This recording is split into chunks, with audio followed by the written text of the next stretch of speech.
Welcome to Capitol View on WSIU. I'm Brian Sapp, a reporter here in Carbondale with WSIU Radio. It's the end of May, so that means getting near the end of the General Assembly session. That means we're finishing up the budget, wrapping up bills that we've been watching all spring. Also, the shuffle continues after Senator Durbin announced his retirement. And people are trying to decide if they're going to jump in as a candidate for that position, and that leaves other openings in the state. Joining us this week to cover what's happening in Springfield and around the state are Andrew Adams with Capital News Illinois and John Jackson. He's the visiting professor for the Paul Simon Public Policy Institute. Good morning. Good morning. Thanks for joining us. John, we're going to start with the budget. You've been around for a few of these. Not only is the General Assembly working on finishing that budget, we've got Congress working out its own budget, which will have an impact on the state. Can you kind of fill us in, give us some context to what we're looking at? Well, it's budget crunch time in both Springfield and Washington, and it's interesting and unusual for it to come down for both the state and the national government being tied up in budget fighting, and that's all going on, and it's not unusual for this calendar in Illinois, but it is unusual in Washington at this point. And there are some similarities and some important differences. Similarities are that the majority party can do what it wants to do and work with the president or work with the governor to get it done.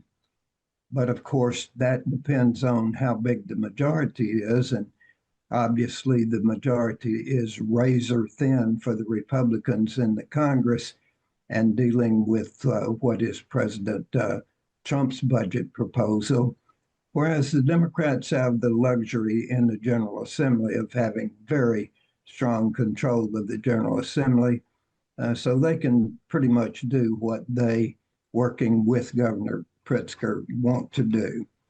The difference that's important is what Trump and the GOP majority do in Washington could have a major impact on the Illinois budget. And that's why it's difficult for Illinois right now to adopt the budget. And what we in Illinois do will not have any impact on the Congress, of course. So the states are all watching what comes out of the budgeteers and all of the fights that's going on within the Republican Party, especially in Washington, because they're talking about cutting Medicaid, maybe Medicare, food stamps, for example, and all of the subsidy that goes for both solar and wind that are built into the reduction the Inflation Reduction Act that came from the Biden administration that Trump and the Republicans want to get out of. That'll push those fights and those needs down to the states, maybe make the states have to do something about it later. So what I think will happen is the original Pritzker budget will probably be adopted in modified form by the close of business this month, whereas they've got to wait then possibly until the fall, could do a recess, or they could have it come back for a special session later, or they could do it in the veto session in the fall. So that will be a remains to be announced kind of thing for the Illinois budget. Okay, so now that we've got that bigger picture, Andrew, what are you seeing there in Springfield? Last week, Capital News Illinois reported that Governor Pritzker had revised the budget down $500 million. And what is some of the talk happening with legislators there? Yeah, in Springfield, there is, I'm going to say, a lot of tension around this budget. Like John said, a lot of states are trying to deal with the uncertainty coming from Washington. Obviously, federal funding is a huge part of any state's budget, and Illinois is no exception there. So we're dealing with massive uncertainty on that front, meaning just normal planning is made more difficult. And on top of that, we are seeing lower than expected revenues in a year where we already expected to see kind of a tighter budgeting situation than normal.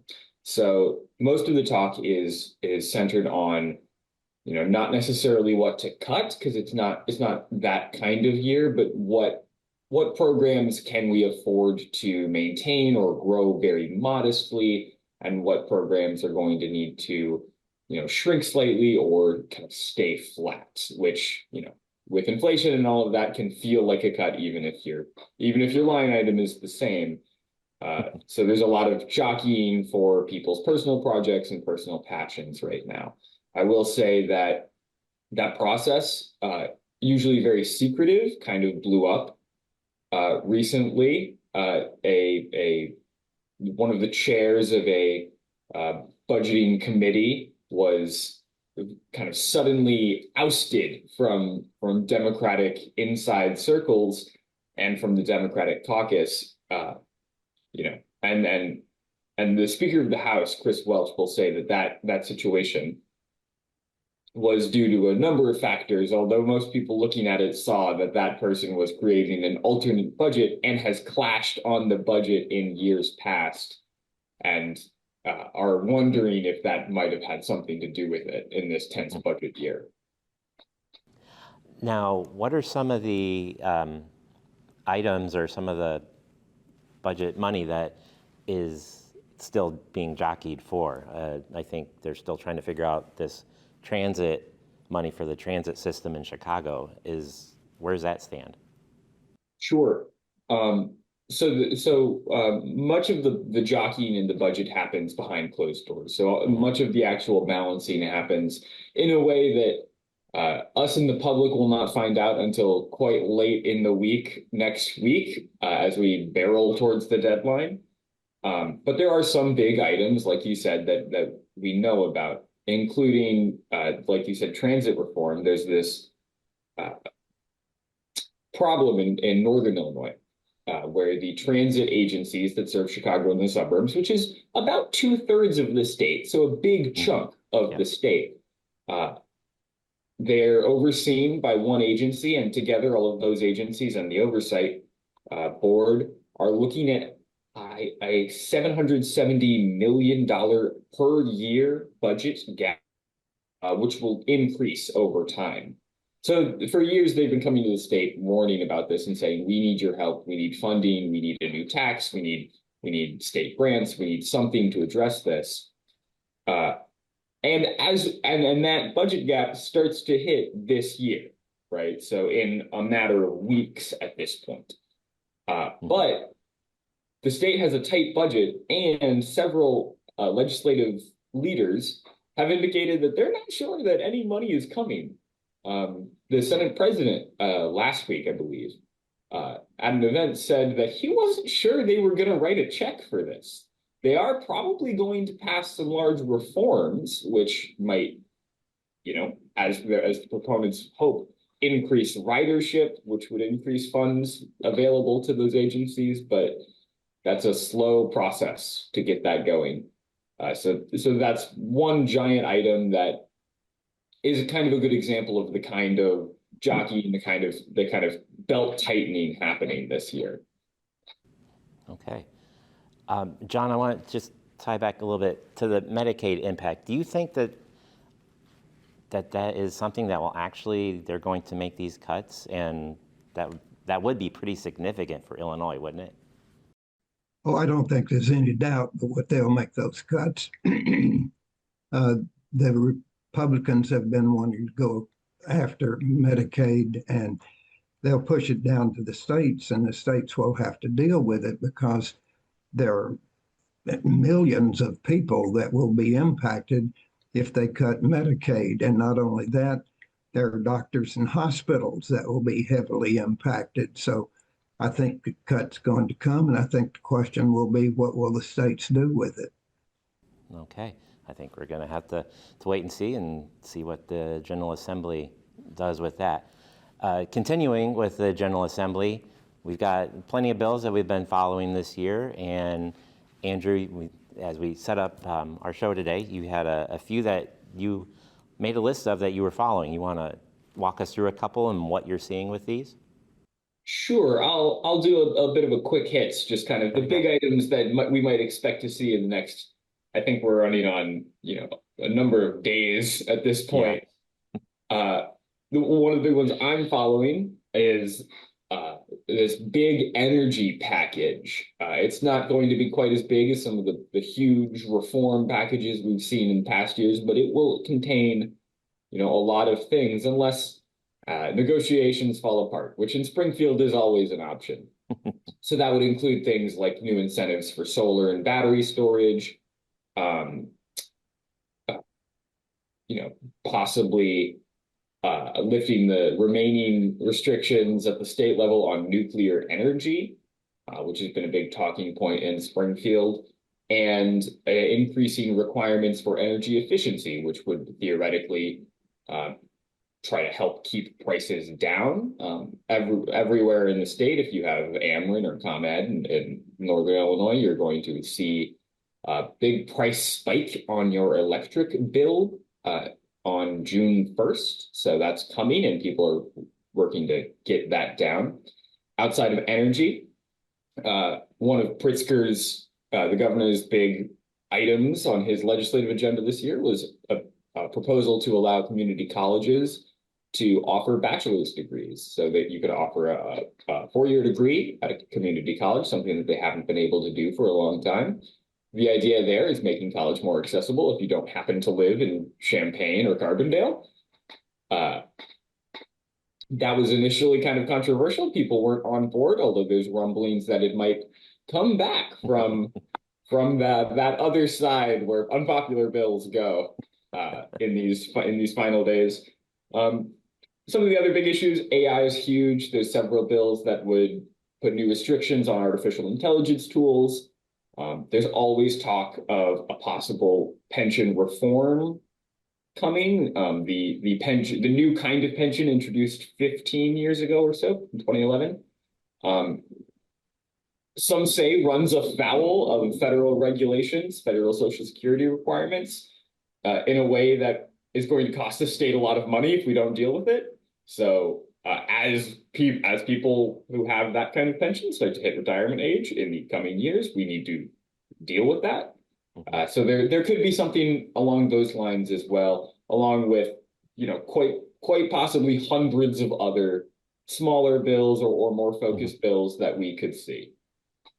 Okay, John, we were talking a little bit, and you had some input. You worked, with the university here at Carbondale, and you had some background with the bachelor's degrees being offered by the community colleges. What have you seen, and what's maybe some bigger context in this idea?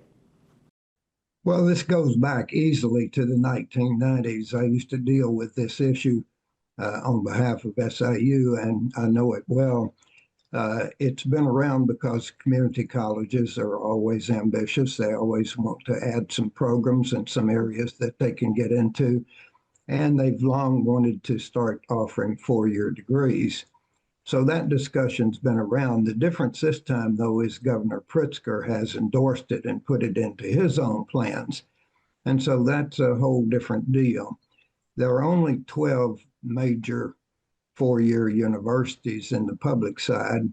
There are 48 community colleges, so that evens up the possibilities both ways.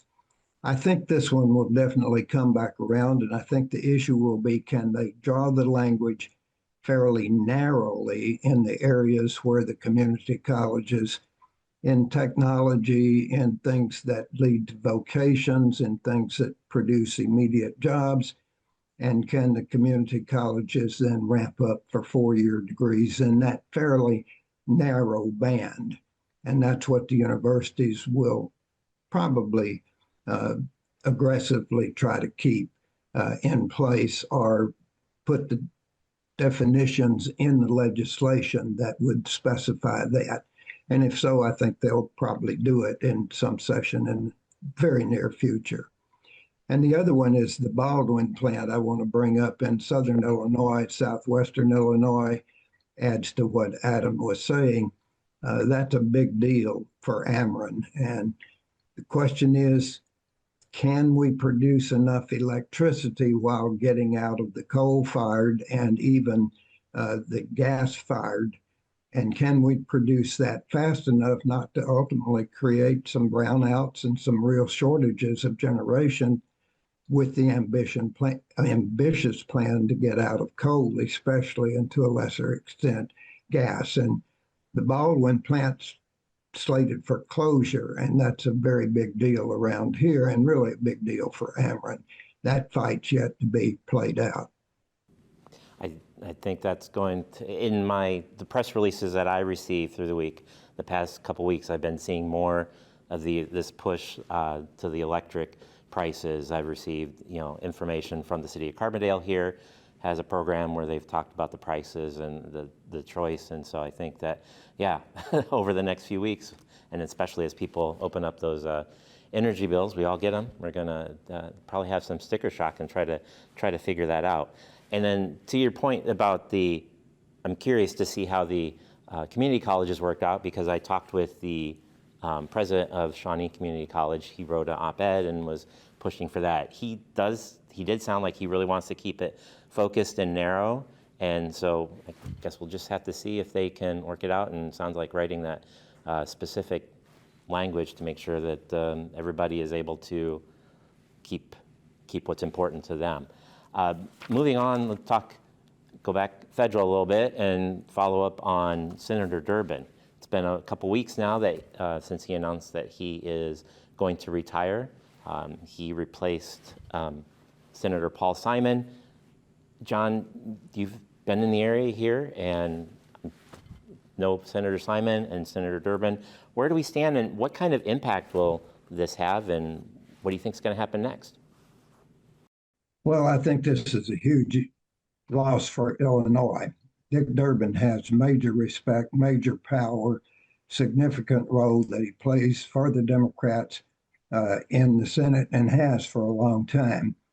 He's not only got power, he's got the respect of his peers.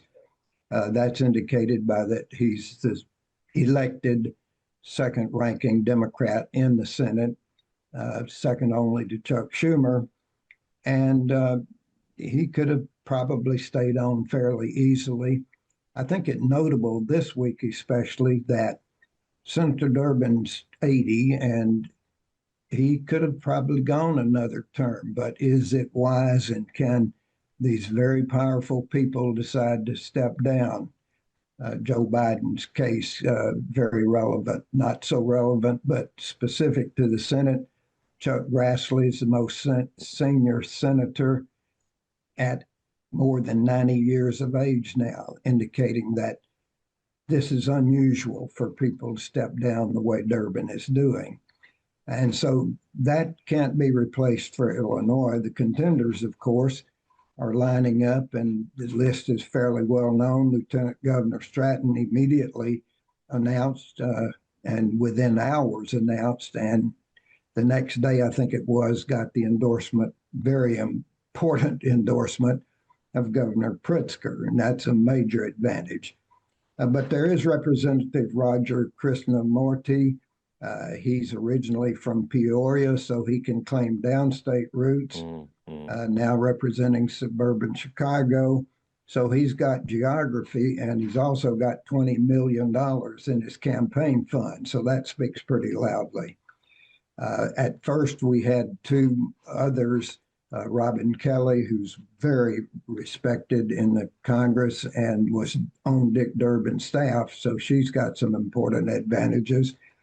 Lauren Underwood, representative from the suburbs, was in for a while. I understand she's now dropped out. In a related, Jan Schakowsky announced that she's not running, so there's another open seat there. Lots of experience and lots of possibilities for loss of seniority. And then there's the possibility of Ray LaHood coming up and running for the Republicans. That would be another House seat that would be in place. So Illinois has got a lot at stake on the seniority and power in terms of 4 or 5 of these people leaving the House and or the Senate. Okay. Now, Andrew, just this loss of experience, what kind of impact will that have in Springfield, maybe working at the federal level? I'm sure there's a breadth of contacts, but what kind of impacts are you hearing that this might have? I think genuinely, I think the biggest impact here is not necessarily like pick up the phone and have the man inside in Washington, but the sheer number of seats that are open, like John was saying. It's kind of hard to understate. Like, this does not happen to this scale very often. The phrase musical chairs gets thrown around a lot because Durbin steps down. Some of the congressional people run for that seat. Some of the state house people run for those congressional seats. Someone is going to probably fill in for Lieutenant Governor Juliana Stratton if there is, more of the Pritzker administration. So there's a lot of people moving around, a lot of seats opening up, all the way down kind of the chain of offices as you get more local. So there is some real knock-on effects there. So some kind of prominent folks in the state house are running for Congress in, for example, Jen Schakowsky's seat up here in Chicago. And it's kind of hard to understate how many people are looking around and saying, well, that seat's gone. Maybe I can get a friend in Senator Peters' chair next term, or whatever seat they might be looking at. So it sounds like an interesting next year or so for those of us that like to watch politics and see things move around. I'm definitely interested to see how it shakes out and who rises to the top. We've got time for one more discussion here. We've got about 4 minutes left. John, you and I are here in Carbondale. Last week, Governor Pritzker came to the area. He made a couple of stops. The first was in Marion. He was in town for a groundbreaking of a large retail entertainment development here using the first use of star bonds. And then he went over to Giant City State Park. They had made some improvements at the stables there. I've been here in Carbondale at WSIU since the beginning of the year. This is the first time he's come down here. What does this signal to you? Is this just a normal visit, or is there something more Governor Pritzker was trying to accomplish, do you think? Well, it's a good government and good politics. It's good government in that he comes down and encourages these local things.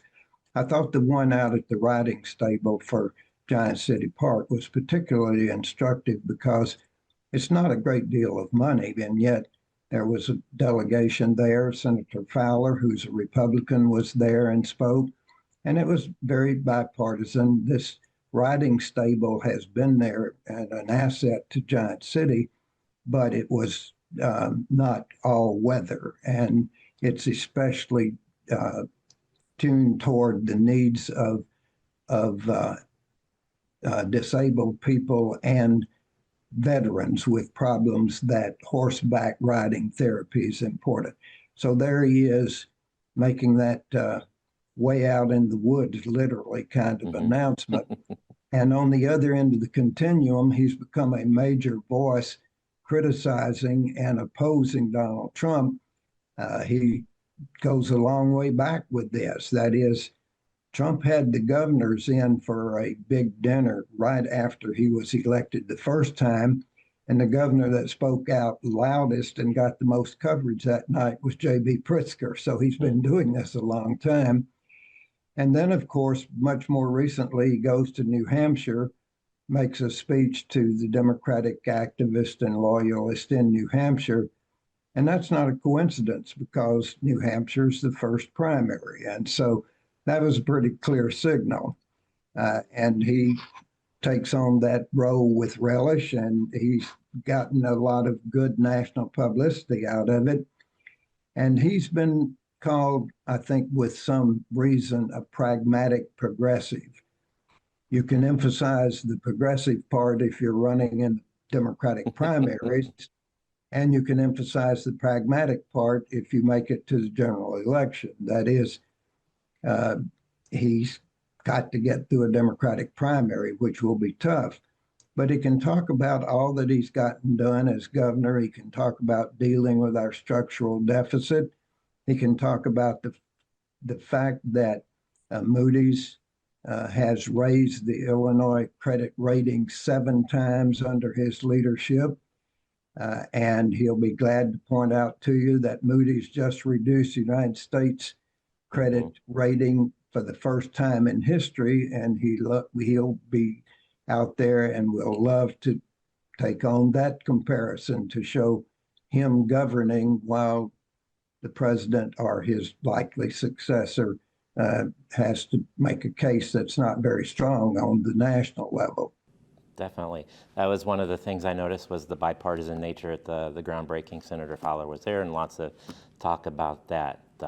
But that's all the time that we have today. So Andrew and John, thank you for being here today and your analysis. I really enjoyed it. That's it for this week's edition of Capitol View. Join us next time as we look at what's making news around the state of Illinois. And thanks to the crew behind the scenes here making this happen. For Andrew Adams and John Jackson, I'm Brian Sapp. Thank you for joining us this week on Capitol View.